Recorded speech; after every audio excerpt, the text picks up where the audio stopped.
as you all know, the International Forum for Promoting Homeopathy is regularly conducting webinars since last 1,428 days. And we have 3 sessions every day. And the first session is 7 to 8, our Hindi session, 8 to 9, international session in English, and 9 to 10, local language session in Malayalam. We are about to change the timing of our sessions from August onwards. That means we are changing the Hindi session to 7:30 to 8:30, and from 8:30 to 9:30 there will be the English session, and 9:30 to 10:30 the Malayalam session. This is we are planning for from the August onwards. So please cooperate with us in that way, so that more and more people from the north can join the sessions without breaking their clinic. And this is what we are thinking in that line. That's the reason why we are thinking in that line. Anyway, we have a wonderful guest in this evening and to share the knowledge, and that is none other than Dr. Dilip Kumar Patil. Doctor has completed his MD in homeopathy, and he's doing an independent researcher, and he was the former research fellow, the CCRH, Government of India, and he is working as an assistant professor, Nobel Homeopathic College of Research Institute, Nobel University, and but he's very well known for as the founder of Tech Home Research Solution, THRS. And not only that, he is an international personality, has presented various papers in different parts of the world, as well as he has published so many research papers, and all the papers were brilliant. Particularly more than 20 research papers were published. All those papers were well recorded, and all were he got a lot of appreciation from different part of the world also. Anyway, today another important subject is being discussed, and the subject is evaluation of anti-glycemic potential of homeopathic medicine, insulinum, pancreatinum, and URANIUM induced diabetic rat. That's another research subject. So we have presented so many research papers in this. I think more than hundreds of papers are present, but this is a different subject, and we proudly welcome Dr. Aditya Patil this session. Thank you so much, sir.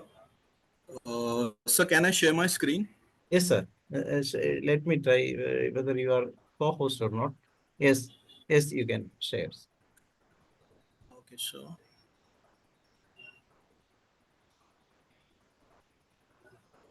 So just a second.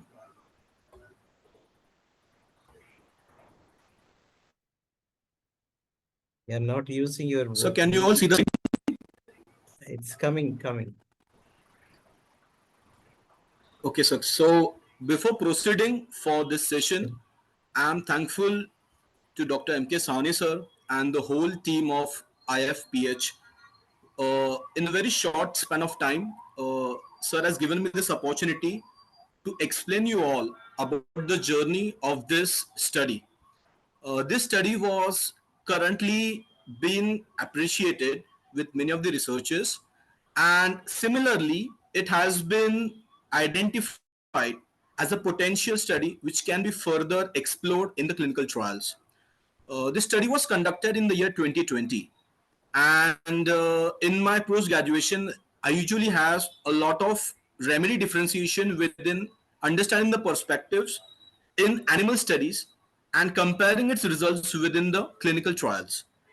So before moving forward, I would like to highlight the important pillars of the study. The team of NTC is appreciated because without their efforts, this study is nothing. And the understanding of these particular remedies and the animal model studies is one of the pivotal part of this project. Please understand, this study has brought a lot of different understanding with the drug administration, or you can say bioavailability of these homeopathic drugs, or you can say modern pharmacology, wherein the activity of how these homeopathic medicines can be identified and can be shown as a particular properties which has been a question of the remarks that we will see in forward. So diabetes mellitus is emerging endocrine and metabolic disorder, as we all know, and this has been highlighted in various research papers. It has been highlighted in Lancet journals, plus the endocrinological journals, which are on higher impact. In such conditions, there are different line of treatments which have been used to understand whether how this particular glycemic index profiles can be controlled. Over the time, homeopathy has also shown the effects when considered in the ultramolecular doses. And before 2020, there were many researchers who have already shown their effects, like in remedies Syzygium gembulinum, Cephalendra indica in their 6C potency, in 30C potency. But in this study, we were trying to understand whether the other remedies can also show the similar activities as how the prior studies have been performed. So in today's session, I would like to provide you the details about the uranium nitricum and its use in the type 2 diabetes mellitus. Before moving forward, let me give you a brief history about the particular drug of this. Uranium nitricum, if we will try to understand with the Williams-Boric concept, before Williams-Boric concept, the preface of the Boric itself explains that the clinical suggestions has been mentioned in all over its materia medica, and wherein the symptoms which were profoundly found in the provings and which were seen in the clinical practice, those has been written in italics and those has been performed it very well. So even when we were trying to understand whether this similar concept can it be implemented in this animal studies, so it was a challenge to everyone because ethics committee was not so ready enough to spare those animals. And another thing was about the efficacy of these drugs, because when you are trying to give these drugs in small animals, so you need to understand their habitat, culture, the environment in which they are growing, and definitely the aging process. So in this study, we will understand how this protocol has been designed, how it was found to be effective, and what are its future perspectives. So our research questions comes is to investigate whether uranium nitricum in 6C potency shows the anti-hyperglycemic activity on streptozotocin-induced albino rats. So our question was to identify whether streptozotocin, which is a known chemical, you can say a drug, which induces diabetes, or you can say which induces the inhibition of the Langerhans islet beta cells, leading towards deficiency in the insulin, which over the time uptakes the glucose in the body and which provides the state like a hyperglycemia. So whether this drug can show the activity of anti-hyperglycemic drugs or not, that was a question to identify. So hypothesis, we will understand.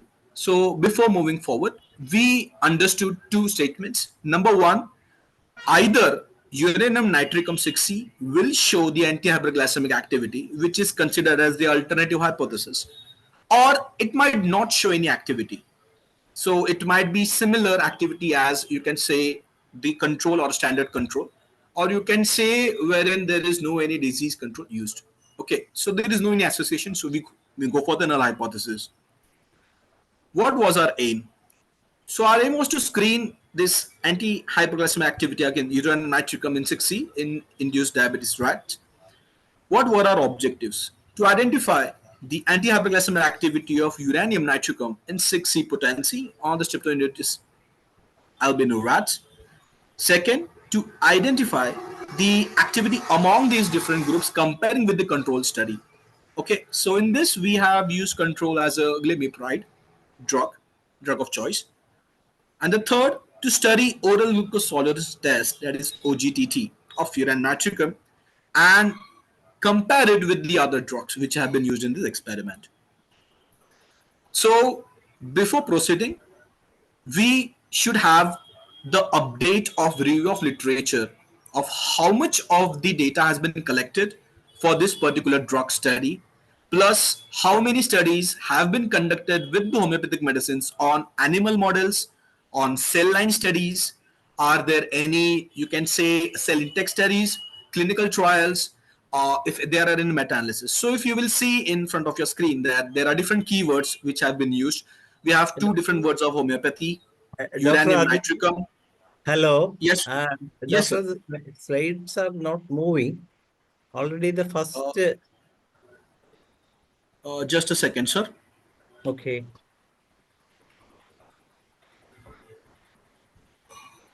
first slide is visible. So now it is visible. Now it is visible. Okay, okay, okay. Review, So review of yes, yeah. Okay, so this is review of literature. okay. So as I was speaking about how to collect the data when you are trying to analyze the study's outcome. So before that, you need to have a rigorous search from all the databases. So if you will see in the screen, there are different keywords which are used. Homeopathy within two different words. You have uranium nitricum, then cell line, in vivo, then case studies, randomized control trials, double blind control trials, meta-analysis, and any anti-diabetic agents which has been shown the effects. So what we did, we search the databases like PubMed, Google Scholar, Web of Science, Science Direct, Sinal, Scopus, and etc. After that, we identified the original research articles, the review articles, short communication, later to editor, supplementary articles. Then we identified how many of them were from the peer-reviewed journals, from the lesser writings, from the pharmacopoeia, and different websites. So after analyzing all this data, this was our forecast study. So we analyzed that the anti-diabetic studies were considered in vivo clinical trials of the homeopathic medicines, wherein individualized homeopathic treatment was shown. Retrospective cohort studies, type 2, this also was study was done. Observation studies in type 2, it was considered. Multicentric study, it was considered. Plus, these were different medicines in wherein the previous data has shown that homeopathic has shown the effect. These medicines have shown the effects. Okay. So you will see there are different medicines. Some medicines were given on the basis of individualization therapy, while some medicine were given based on the selected criteria of the selected medicine to the particular diseases. So you will see the percentage of, you will see different potencies in this particular pie chart. We have Cephalendra indica, wherein mother tincture 6C, 30C, 200C, these all were introduced. Cesium gimbulinum, Wythia somnifera, Lycopodium, sulfur, Calcida phos, then Nux vomica, Thuja occidentalis. So there are different scope, and this all data, we currently have all this data in the different databases. So we understood that uranium nitricum was least studied from this database. So it was one of another challenge to how to understand whether there would be a similar activity of the drugs as compared with the other drugs. Because when we are trying to focus on any anti-hyperglycemic agent, we need to understand its days of estimation of the glucose. Plus, we need to understand the uptake of this particular mechanism in cells and how it is introduced over the time. You can say pharmacokinetic studies wherein absorption, distribution, metabolism, excretion, toxicity, the admit criteria. So it was a challenge for us to understand, and so this was the protocol of how we are going to study. So materials procured were from Delta Lab. Experiment performed were under the guidance of CPCSE, which stands for Committee for the Purpose of Control and Supervision of Experiments on Animals. The IEC, Institutional Animal Ethical Approval, was given for this project, which is RP341718. So this is a documented project. It is still present with the NTSA lab, and this has been published out in the journals also. So we have gone through all the stringent process possible over this particular project, following all the ethical guidelines. The questions were raised when we were asked about the uranium nitricum selection from the panel of this particular ethics committee.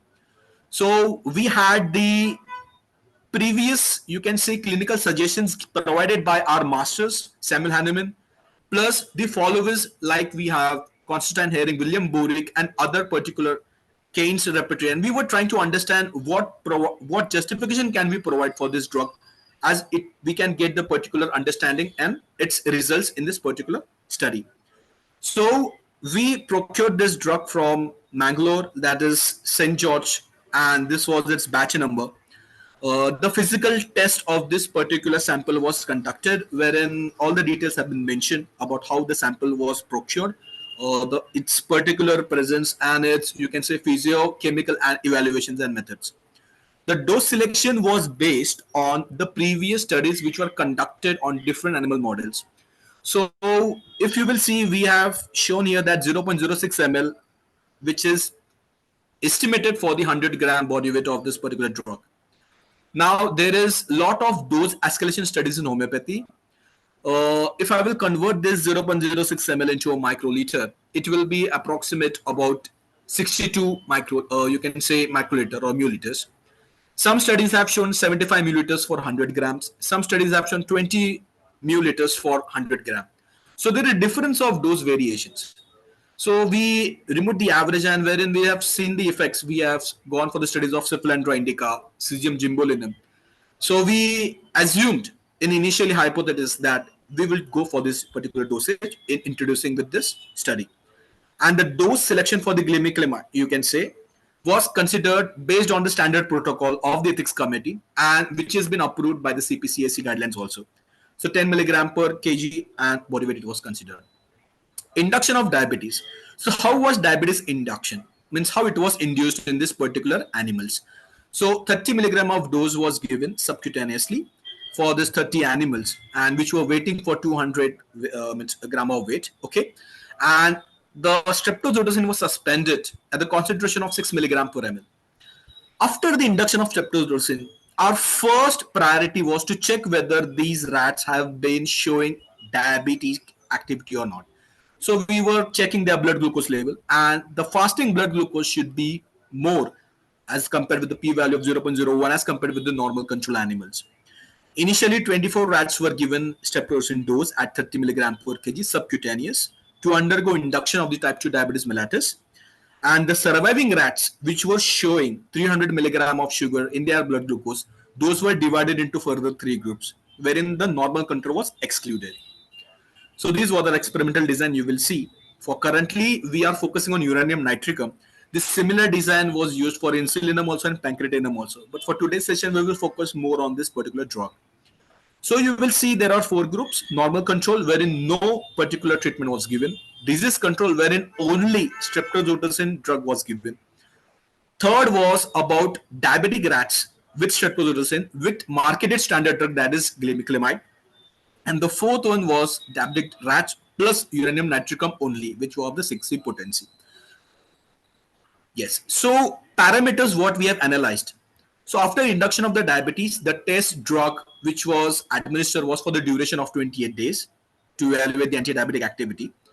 Then weekly glucose, body weight and food consumption was monitored. Within 28 days, oral glucose tolerance test, it was done, and at the end of the study, hematology, biochemistry, which had glucose, total protein, urea, creatine, triglyceride, HDL, cholesterol, there you can see cholesterol, SGPT, SGOT, ALP, which was done after the sacrifices of these rats. Okay. Major organs, liver, kidney, and pancreas were preserved in 10% formalin for histopathological evaluation. Statistical analysis, we have considered the one-way ANOVA, and which was expressed in the mean and standard, you can say error of mean by graph pad prism 7 version of Bonferroni, and compared with all the parameters of this particular test and their means. So in this diagram, first I will explain you the condition of type 2 diabetes, and then what happens when you try to induce streptozotocin and how the diabetic condition occurs when you go with the streptozotocin model. So then normally, if you will see, the pancreas produces insulin. After the insulin is produced by Langerhans beta cells, then it tries to get activated when the glucose is increased. Okay, so understand, for insulin, glucose is an important receptor to be get activated. And after the glucose gets activated, the insulin moves toward the cells, and then it takes up from different glucose transporter. You can say GLUT2, GLUT4, GLUT10, 18, and there are different transporters. In diabetic condition, what happens in type 2 diabetes? Usually, there are insulin sensitivity is lost, number one, or there is a insufficiency of the insulin secretions. Okay, so this depends on the cell divisions of the pancreatic beta cells, and if the body is increasing with the glucose, then definitely there's a peer pressure over the pancreas to induce this particular insulin as a receptor. So here the insulin receptor plays a major role, number one. Number two, the formation of this particular transport plays a major important role. Now what happens when you try to induce streptozotocin? The first thing is this particular chemical is known to disrupt the beta cells. So it inhibits the beta cell structure. Now once the beta cell structure is inhibited, the beta cell mass goes into reduction. When it goes into the reduction, definitely the production of the insulin is going to get reduced. And when the production of insulin get reduced, automatically the body will go into the chronic hyperglycemic state. So excess of glucose will definitely provide the state of this hyperglycemia. Now, in our study, let us understand the results. So this was how the mechanism was conducted. So when we first compare the results of body weight, okay, effects of homeopathic medicine on the body weight of urine and nitricum. So body weight was measured weekly during the study period of 28 days. So there was a statistical change observed in the body weights of animals as compared to the disease control on day 21 and day 28. So in initial days, there were no any changes, but over the time, if you will see that at day 21 and day 28, there were changes significantly seen and compared as compared with the disease control. So you can see the same results in this particular, you can say, this bar graph. So there is a lot of, you will see at day 28, if you're trying to compare with the T3 uranium 6C, these are these bars of this fourth bar is about the uranium. And you will see there are a lot of changes. There is an increase in the weights. Okay, so you will see at the 28 day, it's 263. Initially, it was 220. For the normal control, it was 199 and 236 at the day 28. So when the streptozotocin was given, initially it was 206, and at the end of the day it was 189. So you will see the muscle wasting is seen because it goes into the state of, you can say hypoglycemia. When the glibenclamide was given in that group, you will see it was 192 in the day 0. Okay, and when it was induced, you will see it was 207. So as compared with the disease control, it has been a little bit increased. So we'll see here the regeneration somewhere. You can see the capacity has been formed, or there might be possibility whether the particular streptozotocin dose and the glibenclamide actions might have shown a better result. But when you try to compare with the homeopathic medicine, you will see the as compared with the drugs, even in the normal control, this has shown the increase in the body mass. Okay, so we need to understand this further also. Okay, now I will go on the next slide. Now, glucose level. So again, we compared the glucose level of the uranium nitricum group of 6C with glibenclamide, with disease control, and with normal. So this is what we observed. If you will see, it is little bit surprising to see this because in normal control it was 100. Okay, our study has considered more than 300 sugar level to be considered. Okay, this was the criteria. So if you will see here on day 0, it's 357. In glibenclamide it was 357, and in urine nitricum it was 332. But over the time, if you will see here, you can see in urine nitricum it is creating with 108, approximately normal to the glucose level, whereas in glibenclamide seems to be a little bit resistant in 275. This is controlled because it didn't had any particular drug, so definitely the sugar levels were found to be stable over the time, and normal control, so it was a bit normal as compared with the groups. So this was one of the findings from this study. Okay, now let us understand about the OGTT, means the oral glucose tolerance test. So here we will see in different hours. So for the 14th day and 20th day, we had considered for the OGTT. So initially for the normal control, it was for the baseline, it was 120. Where if you will try to consider disease control, glibenclamide and urine nitricum, you will see the changes. And over the period of 2 hours, you can see the initial for the 0 hour, the numbers.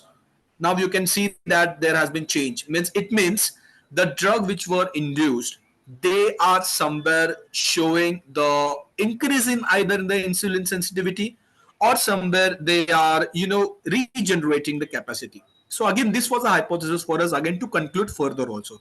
Okay, and similarly over the 28 days, the result, when we start to see it, you will see there were differentiation in the hours, but how this sugar has been controlled. Okay, now effects of homeopathic medicines on this biochemical parameter. So as explained in the earlier slide that we were trying to target the hematological parameters and the kidney parameters. So creatine, total protein, ALP, cholesterol, even the liver of the parameters we have taken into this consideration. So if you will see over here, there was no any significant change observed in the levels of creatinine, triglycerides, and HDL as compared with the disease control and normal control animals. While total protein somewhere we found to be increased in the disease control, but compared with the normal control, while the uranium nitricum group, it showed reduction in these normal levels as compared with the disease control. So we again try to understand that is this showing the dyslipidemic means anti-dips hype, or you can say dyslipidemic activities also or not, because if it is reducing cholesterol, so it might be a two-way sword which can be used in the further experiments too. So ALP levels were also increased in the disease control animals as compared with the uranium group, and which were restored, plus followed with the elevation of the disease control. So even that also has been seen. Then SGPT treatment, it was depleted initially within the treatment of T3. You will see this. Similar manner, SGOT levels were also found to be decreased, and urea levels were found to be increased in the disease control, but it was no significant change found in the uranium group. HbA1c levels, surprisingly, if you will see this, in the disease control, it has been found to be increased, but in uranium group, it was found to be decreased. So this is the particular table what I had explained in the previous slide. These are the numbers. You can see, understand the differentiation between the parameters: creatinine, total protein, ALP, cholesterol, TGL, SGPT, SGOT, HDL, urea, HbA1c. So I would like to focus more about this HbA1c levels and creatine initially. If you will see in the normal control, it was 4.2. In disease control, it was 14 because there was no any drug induced. Glimepiride has shown the control of 7.9, but somewhere uranium also has shown the control of 9.6. Now again, if you will understand the glucose level and with the HbA1c, so there is a differentiation in these parameters. Okay, means the content of 108 milligram of this particular glucose control, and understanding the HbA1cs, ideally it should be, if the glucose is getting control, the HbA1c level should be near about 6.5% below. Okay, but in this you can see that it is showing 9.6. So somewhere there is you can say a lot of experimental things we need to proceed in this particular comparing within the groups. Another thing is that ALP, again, if you will see the differentiation, in normal control it was 465.8 within the standard error of 122, while in uranium nitricum it was showing within 769, and in the glimepiride 7.1. Similarly, cholesterol, if you will see the initial stage, 52.7 was targeted in normal group. Disease control, no any activities were observed, but in glimepiride it was shown 97, and while in uranium it was showing 13. So this shows some of the major elements. This is the bar graph which shows the difference between the groups and the levels. So you will see creatinine, it's on the left side is 0 to 1.5. The bar graph, you can see the errors, and the similar pattern is shown as compared with the normal group. Glucose, you will see there's a difference in this particular bar graphs. Total protein, you will see again the differences. ALP, again you will see the differences from the normal control as compared with the standard. Then in cholesterol, again, you will see the difference between the normal control, standard plus uranium nitricum group, and definitely for the TGL2. Now, same goes with the SGPT, SGOT, HDL, urea, and then you will see the HbA1c, what we were trying to focus on the percentage and the differences. Okay, so ideally, if it is controlling the sugar, so it should have shown the levels compared with the normal group, similar to it, but it was not so much easy to reciprocate those results over here. Yes. So next we have studied with the hematological parameters. So we have done with WBC, RBC, HB, HT, and platelets, so everything. So just to see whether this drug is toxic or not in as compared with the toxicological part of the uranium nitricum. In the year 1915, researcher William from the laboratory of California, it's the pharmacology laboratory, which is from the California Camp Hills, he has stated in his research that the uranium particles shows the toxic effects and it shows the nephrotic changes. Okay, and the dose at that time it was provided within the 5 milligram. Plus, this particular study was conducted on sodium bicarbonate drugs, and you will see sulfonylurea drugs at that time. So it was in the year 1915. In homeopathy, it was documented later on. Understand the chronology of the events, what had happened. And in uranium nitricum, it is mentioned about the glycosuria. So somewhere it was striking us that if this particular drug in this potency, would it show the toxic effects in this particular hematology parameters or not? Surprisingly, didn't show any activities as such, but we were expecting that if these activities were shown, then how this particular dosage escalation study can be triggered within the long-term period. So these were the particular bar graphs as you can see in this particular slides. Then effect on the relative organ weight. So there was no any significant effect if you will see on this particular parameters. Again, we have gone with adrenals, heart, kidneys, liver, spleen, lungs, gonads, brain, pancreas, and then we were trying to see whether any activities have been observed. Okay, now moving towards histopathological slides. Okay, before moving toward this slide, I would like to give you the readings of what we have observed initially. So you will see that in disease control, it had a focal degenerative changes in the hepatic parenchyma with presence of cellular swelling and chiromegaly of hepatocytes compared to the normal. So you will see this. This is the disease control group, and you will see here the swellings as compared with the normal. So there are no any patches, or you can say there is no any gaps between this particular histopathologic slides. But as compared with this disease control, wherein no any drug was given, you can see there is a swelling has been the hepatic slides. You can see it's showing the chiromegaly changes. Standard control drugs showed normal hepatic parenchyma with normal histomorphology of hepatocytes and portal vascular tissues, minimal focal congestion of the portal vessels, and focal degenerative changes of few hepatocytes only as compared with the disease control. Homeopathic medicine, urine nitricum in 60 showed normal hepatic parenchyma with normal histomorphology of hepatocytes arranged in cord-like manner around central vein with presence of normal sized nucleus and intact cellular border. But focal congestion of portal vessels and focal occlusion, you can say occasionally, degenerative changes of few hepatocytes were observed. Again, bringing back to this slide, if you will see in this particular film of the histopathology and compare it with the disease control, you will see we will not get so much of changes as compared with the disease control. So here the hepatocytes are intact. So even this slide plus standard, which is the glimmer pyramid, and disease control, these all were induced with the streptozotocin. So what happens when you induce with the streptozotocin, you will observe that the slides you will get the white patches, or you can say the dispersion over the cells. The cells are getting destructed, so they will move away from it. Okay. However, when it is coming toward regeneration, if you will observe this, they are somewhere trying to get regenerated with their normal physiological functions. Okay, which you can see in the normal control group. But however, somewhere in even in uranium group, you will see it was somewhere it was showing a minimal, you can say, this degenerative focal changes. Glimepiride was not showing so much as compared with the uranium or compared with the normal control. Now let's move on with the kidney, histopathology of kidney. Okay. So even in this particular slide, if we will try to understand, the disease control had focal congestion of vessels in renal parenchyma, diffuse foci of cellular swelling of renal tubules with presence of granular cytoplasmic changes in the epithelium of tubules. With this, there was eosinophilic cellular debris in the lumen of few renal tubules in cortical region with degenerative foci of nephrosis and nephritis of renal focal atrophic changes of glomeruli.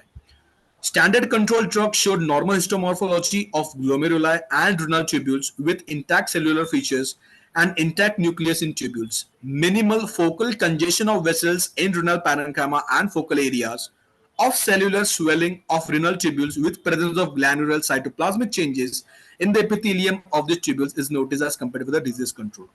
So again, if we will try to understand with this slide, in the normal control, the tubules and the particular nephrotic changes you will see, these are intact. But whenever you induce the streptozotocin, you will see there is a difference between the cells and the cells are getting destructed again. Overcoming with the streptozotocin, somewhere it is getting again regenerated, or you can say it is controlling the damage over it. While in uranium, if you will see the group, you will see the, as compared with the normal group, it is somewhere showing the regenerative capacity. Okay. Now, while homeopathic medicine urine nitricum 6 showed normal histomorphology of the glomeruli and renal tubules with intact cellular features. This is very important. Please understand, the intact cellular feature needs to be regained for the body. Okay. If it is getting intact, then it can be confirmed to have the regenerative capacity. Okay. So we have found out over here, and with the absence of degenerative, so this was one of the major findings, that there was no any degenerative or necrotic changes as observed in the disease control. So it means the literature what we had referred in 1915 of the Williams study, okay, about the nephrotic changes. So those particular doses of 5 milligram, when we try to compare in the homeopathic perspective, in the concept of potentization, wherein you are diluting and you are giving succussions, you are making the potencies latent enough to produce the nano, formulations. This is again a hypothesis of our study, wherein we will proceed further with the particle studies also. So this might be the possibility that because of this particular doses, it is showing only the therapeutic effect, understanding the toxic effects which is not able to be produced by these drugs. However, comparing with the disease control, you can see those effects. Now looking with the pancreas. So if you all will understand the previous slide of how the mechanism happens, the first thing to understand in the pancreatic slide is that when you are comparing this particular drugs within the control group, the beta cell regeneration capacity and the insulin sensitivity is one of the priorities. Please understand this. Disease control had diffuse foci of degenerative changes of endocrine pancreas with loss of beta cells in the islets of Langerhans with cellular swelling. So definitely there has to be a cellular swelling because streptozotocin has been induced. So if there wouldn't be a cellular swelling, the diabetic state wouldn't be possible. Please understand this. Okay. And wherein the degenerative vacuolar changes were also noted in the islet. Reduced number of beta cellular mass. So in disease control, we have confirmed that the beta cellular mass was reduced in the islets. So definitely there has to be a state of hyperglycemia. So now this is control state. Please look at this slide. Compare with the normal. Now this is the pancreas what I'm trying to show you all, and this is the normal. Okay, so you can see there is everything is intact. There is nothing in it just you can say damaged or you can say detached. Where in disease control you will see the lot of things are detached. Comparing with the standard control, you will see that even for a certain extent, standard control drug showed few focal. You will see the few focal degenerative vacuolar changes in beta cells with normal histopathology of exocrine and endocrine pancreas. Numerous islet of Langerhans were observed in the section with adequate number of beta cells of normal histomorphology with intact cellular borders and nucleus. Absence of any inflammatory changes or degenerative changes in both endocrine and exocrine pancreatic tissue was observed when compared with the disease control. So you will see here after providing the glimepiride, we had also compared the different studies of glimepiride which were given in diabetic studies. So their different histopathological slides were also compared, and that you can see over here also. Homeopathic medicine uranium nitricum 6C showed normal histopathology of exocrine and endocrine pancreas with numerous islets of Langerhans. So this was one of the positive findings of the study, that it showed the normal histopathology in spite of inducing the streptozotocin, which had inhibited those particular structures. So here we can see the adequate number of beta cells were observed and the normal histopathology was intact with the cellular borders.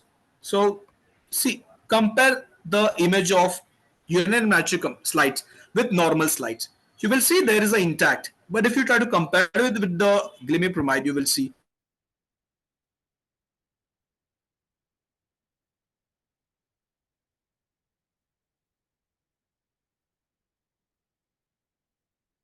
how you will the disease control. You will there a lot of change over here are intact, and that you can see even.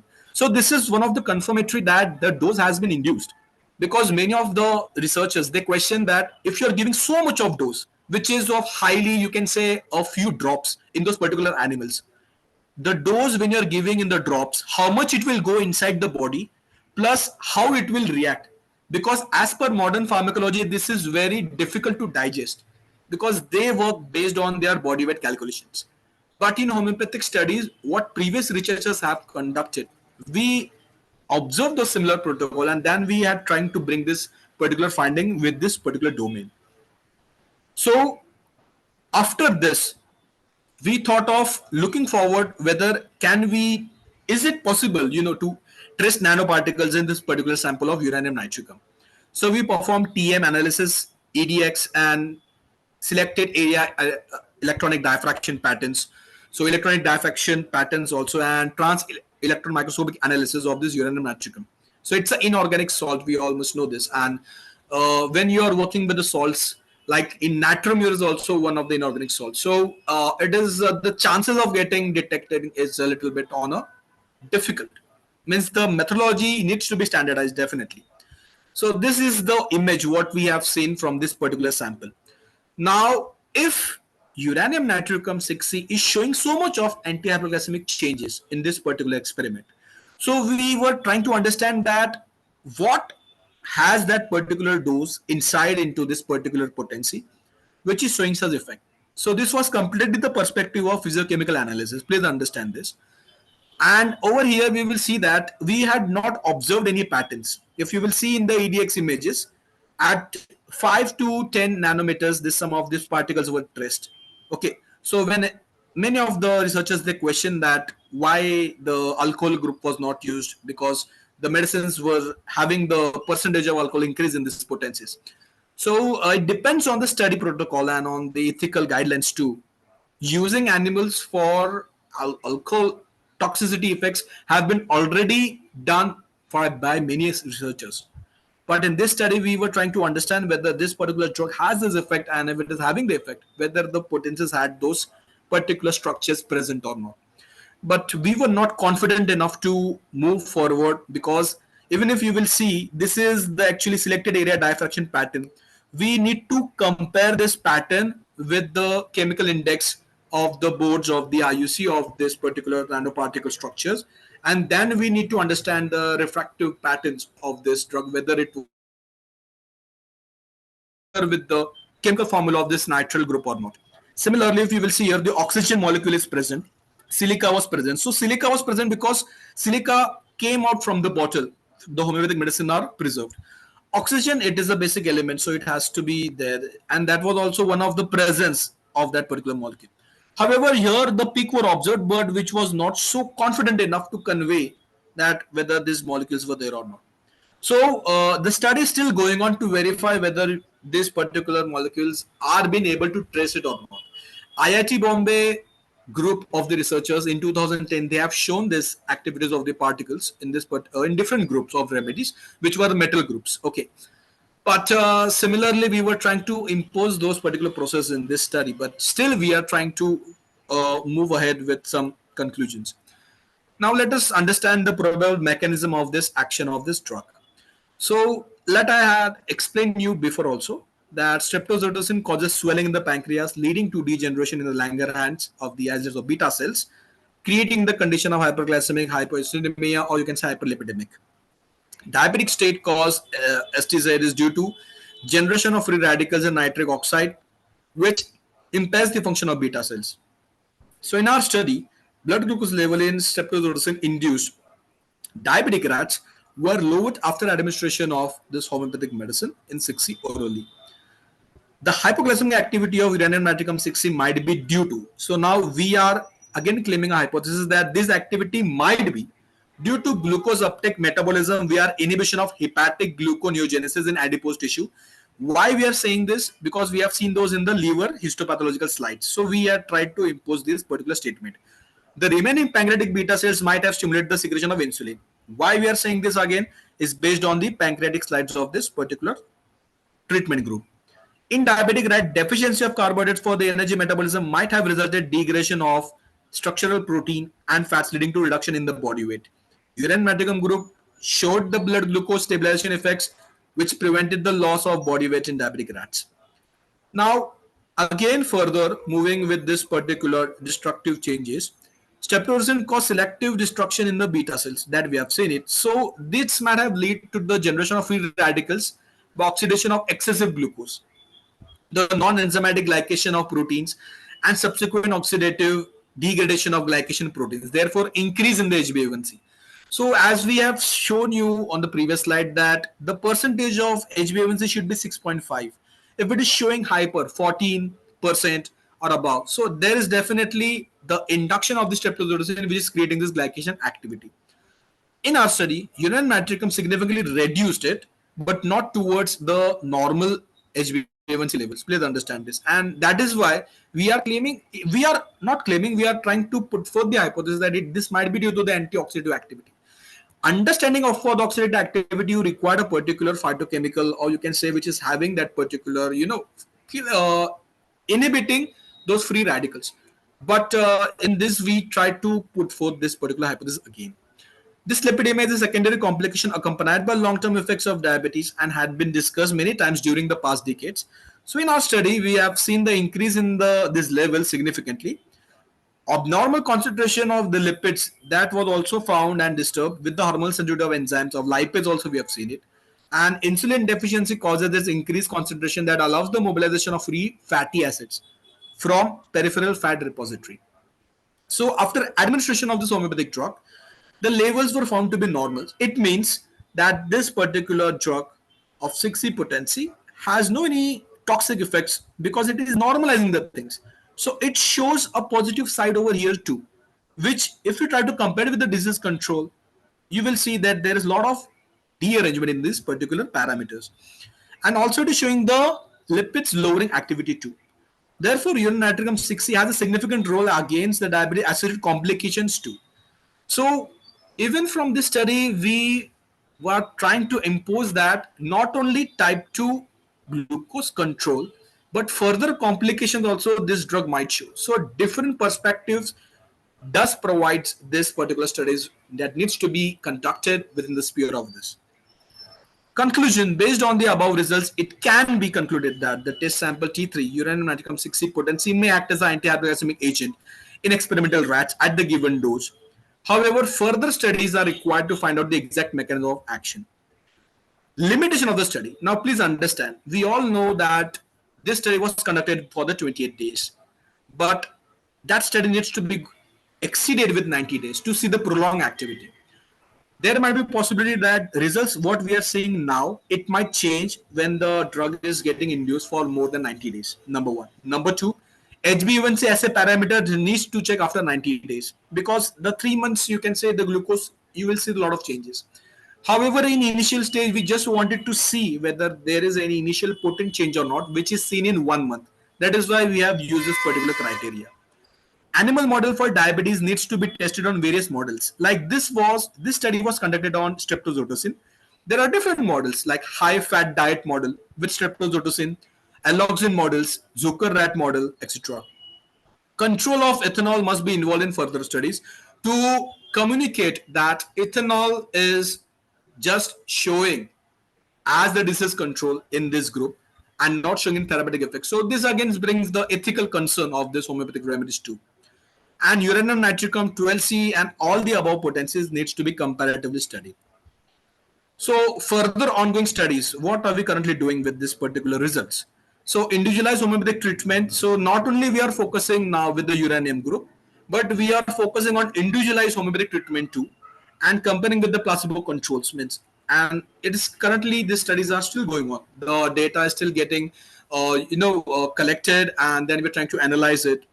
Testing of physical elements of the samples for urine nitricum potency and their perspective of nanoparticle needs to be standardized. Definitely, because doing these methods, we cannot guarantee or we can say that, yes, we are able to trace these particles. We need to have the basic, you can say the physicist or the IT tech team, you can say BTech or those particular persons to understand this particular mechanism or how this particular potencies have been prepared. Cell line studies in vitro with particular assays in understanding insulin sensitivity action is ongoing. So now what are we trying to understand? If this particular medicine is showing effects similar to the normal insulin which is present in a human body.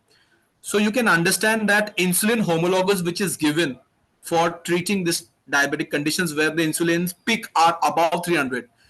This might be a game changer for this particular study, but it is very difficult to convey this because if you are trying to replace the insulin homologous which has been rampantly studied, proved and provided patents by different countries, a small drug of the homeopathic preparation can be a challenging towards all this particular field.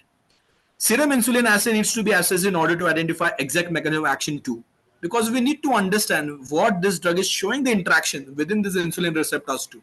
So we need to have some, cell studies, genetic expression, protein expressions.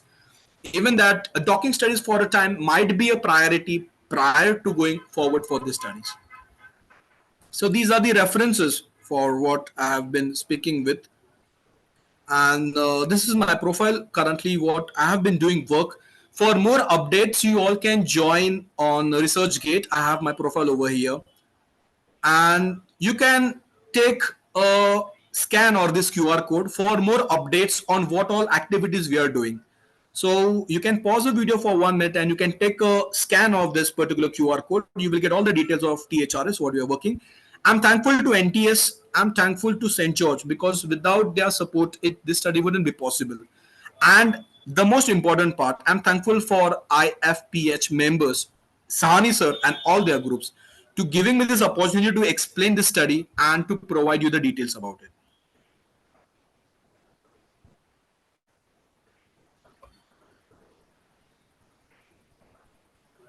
Thank you, Dr. Aditya Patil. It's really an amazing session from you.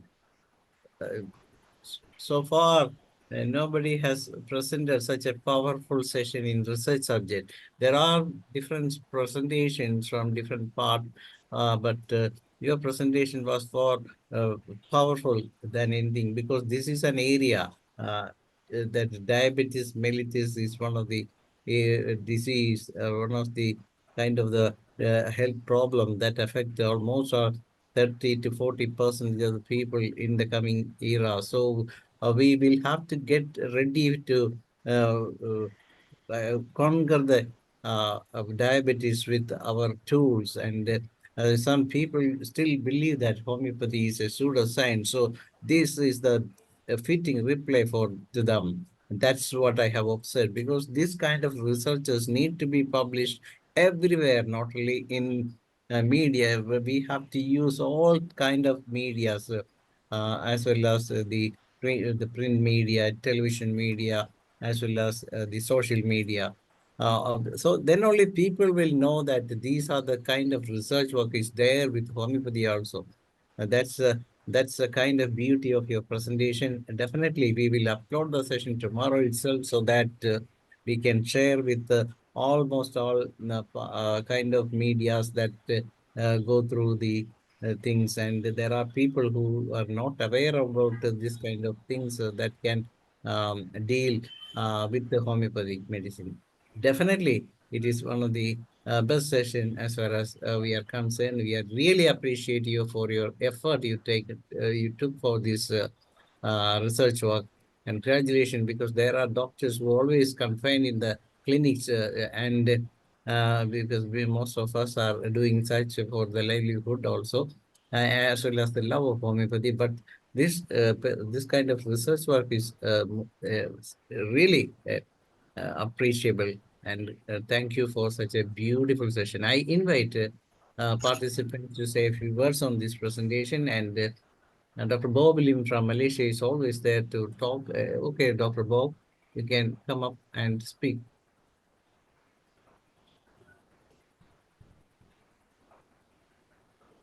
Yes, please. Okay. Okay. I'd like to congratulate Dr. Aditya Patil for a very good research paper on the using homeopathy to treat diabetics, or what do you call that, hyperglycemia related condition.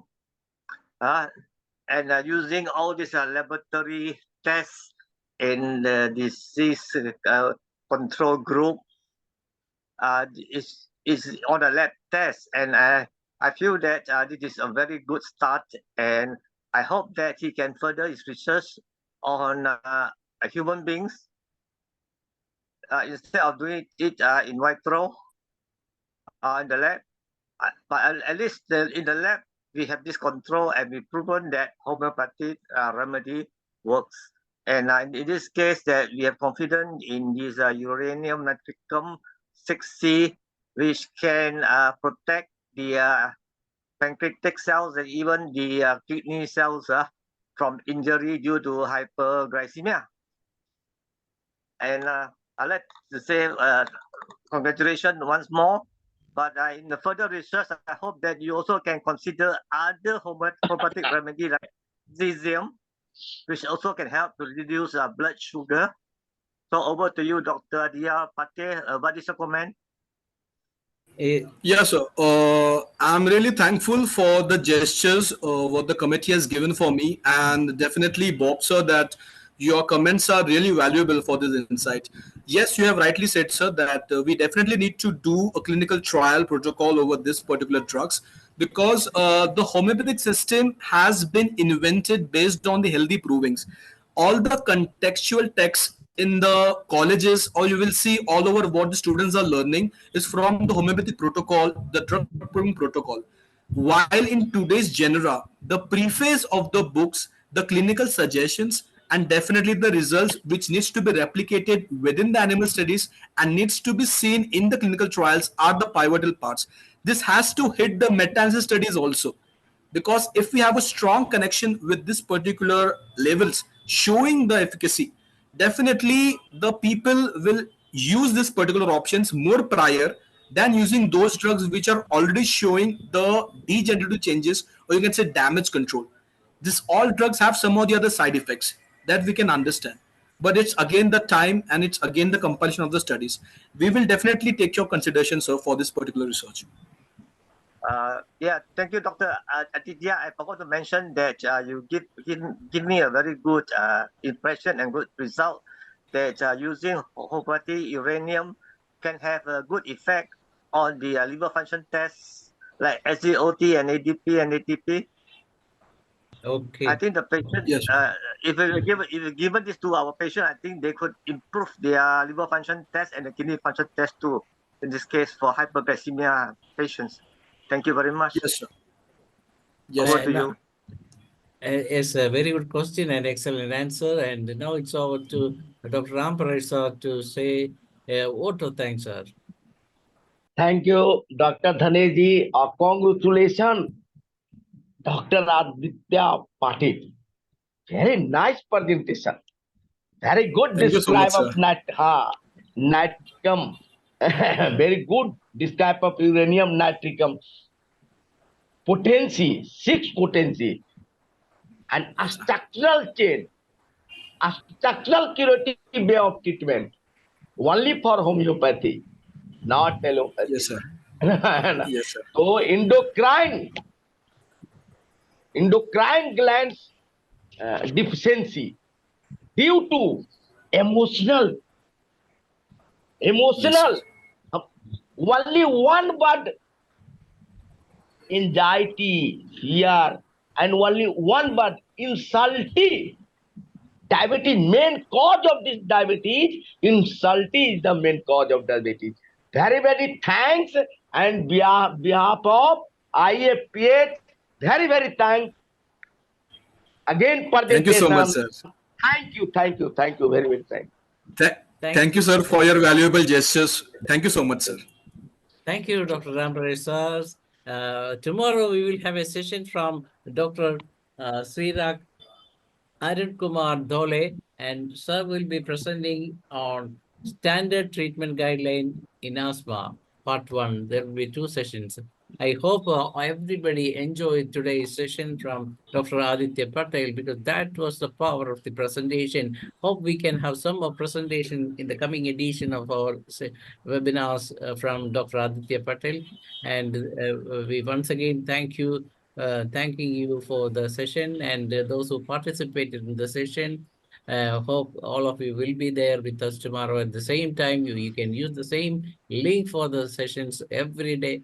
There will be a change for our Zoom session August 1st onwards. That is from our Hindi session will start at 7:30 IST, and the Hindi English session will be at 8:30 IST, and the Malayalam session will be at 9:30 IST. Thank you all. Good night. Thank you. Thank you Thank so you. much. Thank you. It's over to Dr. Mariamma John to moderate the Malayalam session. നന്ദി Sanesh doctor.